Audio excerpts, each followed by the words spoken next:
This video is sponsored by Card Kingdom. If you click on the link in the description below, it'll take you to their store and they'll know I sent you there.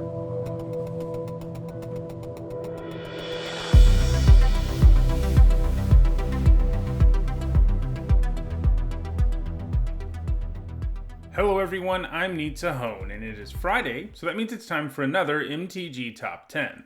The main focus of this series is empirically ranking cards based on their historical performance at Magic's highest level of competition, but we're taking a break from that this time around to look at an entirely subjective topic. In this video, I want to talk about the 10 sets with the craziest gimmicks.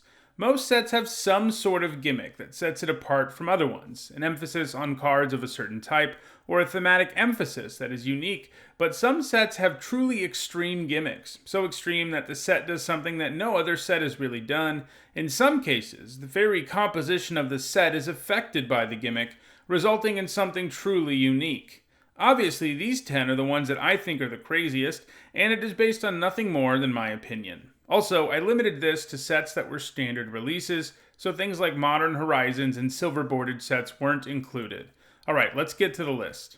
At number 10, I have Kamigawa block, the only block that I included on this list.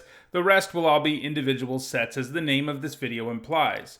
While it wasn't the first time we had a Legends Everywhere format, that would have to be the original Legends set, which was called Legends, Kamigawa was the first time in a very long time that we had seen such a commitment to legendary creatures, and the first time they had been at uncommon since Legends, which was more than a decade old.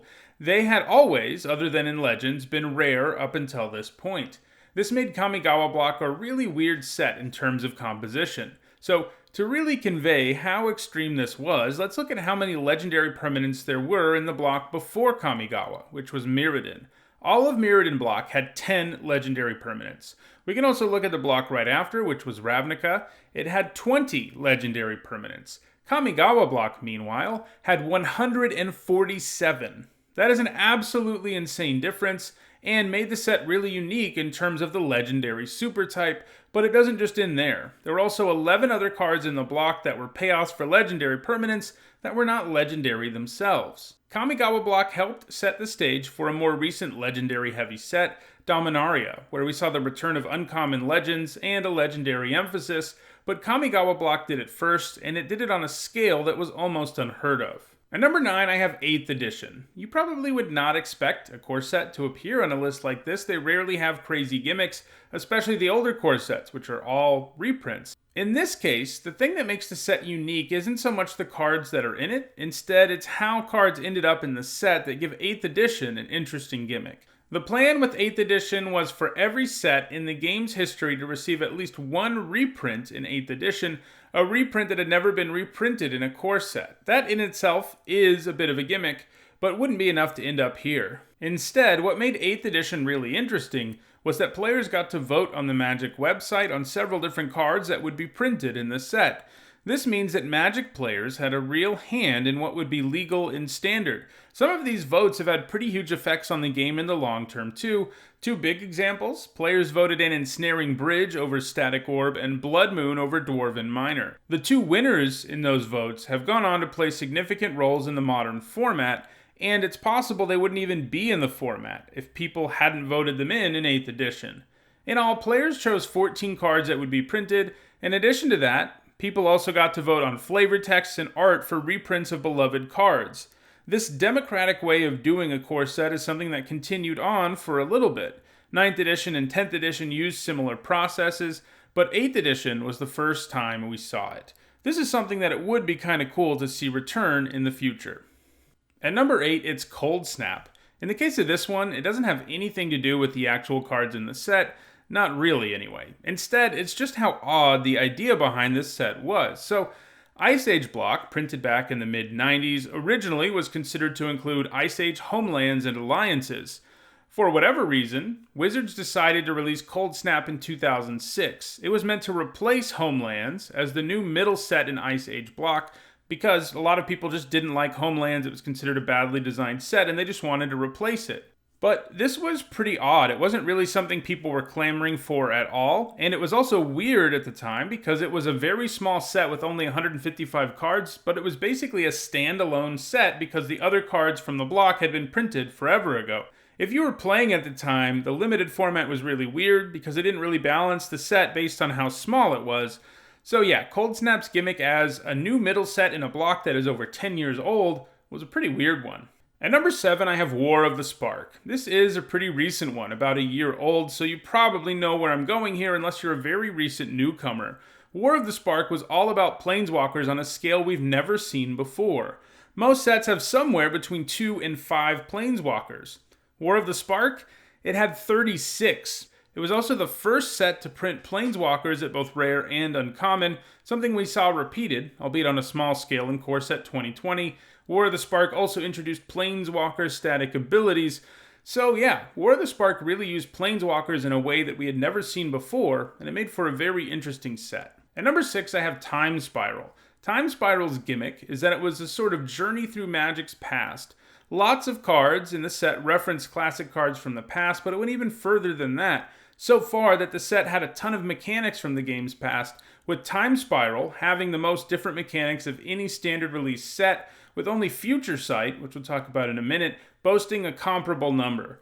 In addition to just having lots of cards that reference the past and past mechanics, there were also time-shifted cards. These were actual cards from the game's past that appeared in booster packs with the purple time-shifted symbol, and it wasn't just a few cards or something. There were 121 time-shifted cards, which means that the total number of cards in Time Spiral was an absurd 422. This makes it the largest Magic set ever, and it seems unlikely that it will ever lose that position. So yeah, the past gimmick here resulted in a wacky set with dozens of mechanics and a bunch of old cards from the game's past making cameo appearances.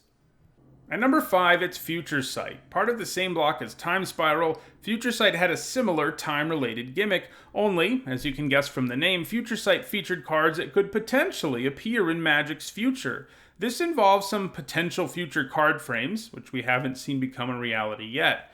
Like Time Spiral, it also involved a bunch of mechanics, only this time, most of them were new and only appeared on between 1 and 3 cards in the set. Some of these have yet to re-emerge in sets following Future Sight, but there are several cards in Future Sight that gave us hints about the future that came true, like the fact that Tarmogoyf mentions the Planeswalker type, a card type that didn't actually exist when Future Sight was printed.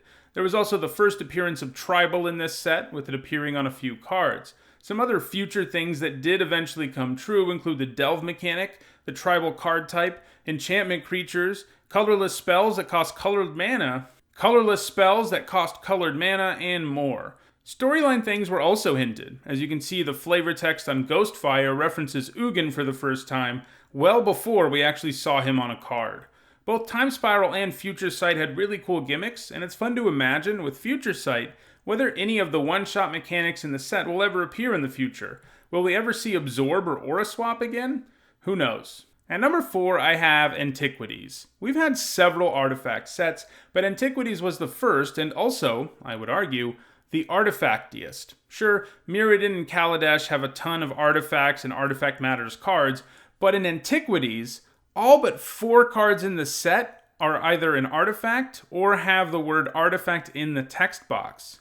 The only exceptions to this are lands, the Tron lands and Strip Mine. It is hard to imagine we will ever have a set match that commitment to artifacts, and it certainly results in a set that is very cohesive. It is worth noting that Antiquities was a very small set, with only 85 cards, but again, as the first artifact set with such a huge commitment to the artifact type, it definitely deserves to be here over the other artifact sets. At number 3, I have Torment. So, the top 3 on this list, I think, are somewhat interchangeable because they all do crazy things as part of their commitment to a gimmick.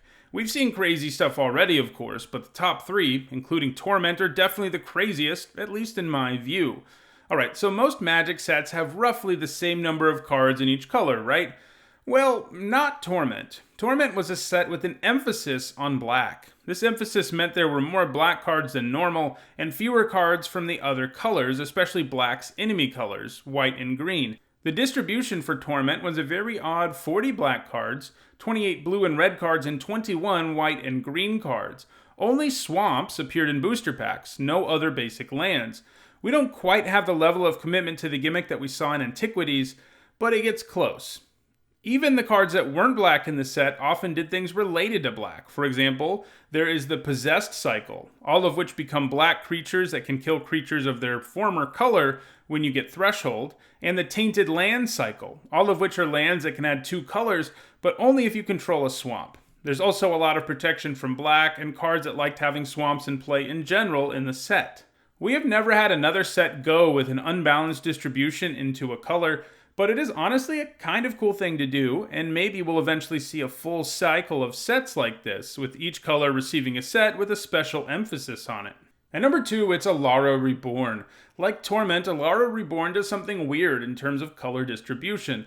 Alara Reborn is a multicolor set, and it takes it really far. So far that every card in the set that isn't a basic land is multicolored. There are other sets that have a big emphasis on multicolor, like Invasion Block and our various trips to Ravnica, but none of them took it this far. And at number 1, it's Legions. Onslaught Block, more broadly, has a tribal focus, so it is a block with a big creature emphasis, but Legions really focused on creatures, so much so that every single card in the set is a creature. There are no enchantments, sorceries, instants, non-creature artifacts. Those aren't in this set. Everything has to be a creature. This made for a pretty weird set, but some of the awkwardness was mitigated against by creatures with enter the battlefield abilities and morph, who in some ways could fill the role of spells. Still, going all creatures is pretty intense and probably not something we're ever going to see again. So, yeah, like I said, the top 3 on this list are all pretty crazy. Legion is all creatures, Alara Reborn is all multicolor, and Torment has a very lopsided focus on black. In the end, I chose to rank them in this order, but they are pretty close to interchangeable. Well, that does it for this MTG Top 10. Are there any sets with crazy gimmicks you think I left out? If so, let me know in the comments. If you enjoyed this video, don't forget to like it and share it so that others can enjoy it too. If you want to make sure you catch future MTG Top 10s, don't forget to subscribe. And if you want to catch up on the almost 300 of these I've already done, you should see the playlist on your screen now. Thanks for watching.